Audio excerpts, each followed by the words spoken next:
Hey everyone, and welcome to our channel. I'm so excited to embark on this journey through the wacky, the wild, and the downright unbelievable side of history with you.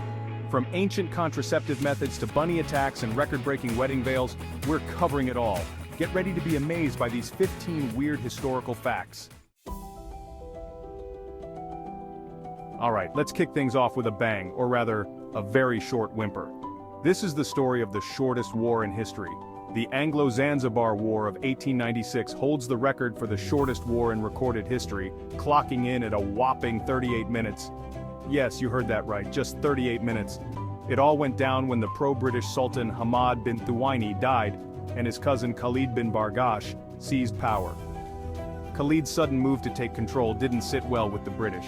The British wanted Hamoud bin Mohammed in charge, so they gave Khalid an ultimatum to surrender.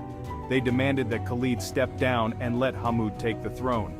He refused, and things escalated quickly. The British were not in the mood for negotiations, and prepared for a swift military response. The British Navy opened fire on the Sultan's palace, and within 38 minutes, it was all over. The palace was in ruins, and the conflict had ended almost as soon as it began. Khalid fled, and the British got their way. The British installed Hamoud bin Mohammed as the Sultan, solidifying their control over Zanzibar, and thus, the shortest war in history came to a rapid and decisive end. Okay, get ready for your mind to be blown. Cleopatra lived closer in time to the 1969 moon landing than to the construction of the Great Pyramid of Giza. Cleopatra lived from 69 to 30 BC, while the Great Pyramid was completed around 2560 BC. The moon landing happened only about 1939 years after Cleopatra's death. It really puts things into perspective, doesn't it? Let's talk about Napoleon Bonaparte for a second. In 1807, after signing the treaties of Tilsit, Napoleon decided to celebrate with a rabbit hunt. He had his men gather up 3,000 rabbits for the occasion, but instead of scattering in fear, the rabbits charged en masse toward Napoleon, swarming his carriage and forcing him to retreat. Some historical accounts even say he dropped his sword and ran. The bunnies ultimately won that day. A moment of appreciation for the sheer absurdity of it all. Okay, this one's a little morbid, but also strangely heartwarming. Fred Bauer, the man who invented the Pringles can, loved his creation so much that he had his ashes buried in one after he died. A portion of his cremated remains were placed in a Pringles can and buried in his grave, so next time you pop open a can of Pringles, take a moment to appreciate the legacy of Fred Bauer. Ever wondered how the Guinness Book of World Records came to be? It all started with an argument. In the 1950s, Sir Hugh Beaver, managing director of Guinness Breweries, got into a debate about the fastest game bird in Europe. He realized there was a market for a book that could settle such arguments definitively. Thus, the Guinness Book of World Records was born. What started as a way to end pub disputes became a global phenomenon, celebrating extraordinary achievements and oddities. Let's talk about John Adams for a minute, our second president. He holds a few unique distinctions in presidential history. First, he was the shortest president, standing at 5'7". Second, he was the oldest of the founding fathers, born in 1735, and he's the only president whose name is 3 syllables long, John Adams. Beyond these fun facts, Adams was a pivotal figure in the American Revolution and played a crucial role in drafting the Declaration of Independence. Okay, this one might sound bananas, but the first oranges weren't actually orange. The earliest oranges, originating in Southeast Asia, were a hybrid of pomelos and mandarins, and they were more green or yellow in color. In some parts of the world, like Vietnam and Thailand, green oranges are still common and totally delicious. The orange color we associate with the fruit today is thought to be the result of a genetic mutation. So the next time you peel into a bright orange, remember its humble, not-so-orange beginnings. When we think of gladiators, we often picture Russell Crowe in Gladiator, right? But the truth is, the gladiatorial arena wasn't just a boys' club. Female gladiators, known as gladiatrices, definitely existed in ancient Rome. These women were just as fierce and skilled as the men, and they fought with similar weapons and armor.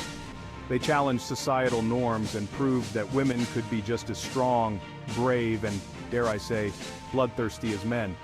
So the next time you're picturing a gladiatorial combat, remember the women who fought courageously alongside the men. The Eiffel Tower, that iconic symbol of Paris, is already an impressive feat of engineering, but did you know it actually grows taller in the summer?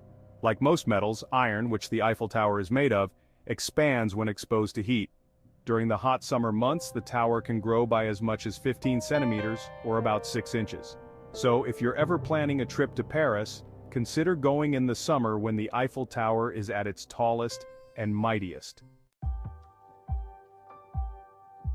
In 2012, a woman named Maria Jones Elliott gave birth to twins. But here's the catch: her babies were born 87 days apart. Maria went into preterm labor at 26 weeks and delivered her daughter Amy. However, her son Katie remained snugly in utero for another 3 months, before finally making his grand entrance. It's the longest interval between the births of twins ever recorded. It's a testament to the incredible resilience and mystery of pregnancy and childbirth. Let's take a trip back to ancient Egypt for a moment, shall we? Imagine walking through the bustling streets of ancient Thebes or Memphis, surrounded by towering pyramids and intricate hieroglyphics.